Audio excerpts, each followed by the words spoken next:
बाकी सब भंगार. नुकतीच विधानसभा परिषद निवडणूक संपन्न झाली. 11 जागांसाठी 12 उमेदवार असलेली ही निवडणूक चुरशीची झाली. यात अलिबागमधील शेकापचे सरचिटणीस जयंत पाटील यांना मानहानीकारक पराभवाला सामोरं जावं लागलं. मात्र त्यांचे कट्टर प्रतिस्पर्धी असलेले शिवसेना शिंदे गटाचे आमदार महेंद्र दळवी जयंत पाटलांच्या पराभवाने भलतेच खुश झालेत.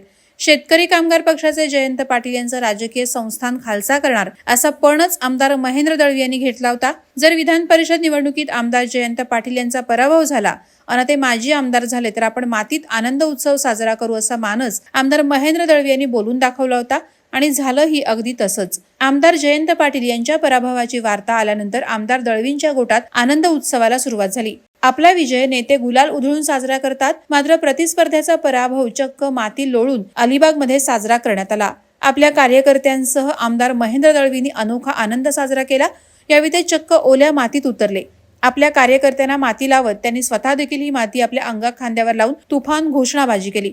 महेंद्र शेठ अंगार है, बाकी सब भंगार है अशा घोषणा यावेळी परिसरात दुमदुमत होत्या. वादळवारा लाईव्हसाठी अमोल कुमार जैन, अलिबाग. नवी मुंबई व रायगड जिल्ह्यातील ताज्या बातम्या आणि घडामोडींसाठी सबस्क्राईब करा वादळवारा लाईव्ह चॅनल आणि दाबा बेल आयकॉन.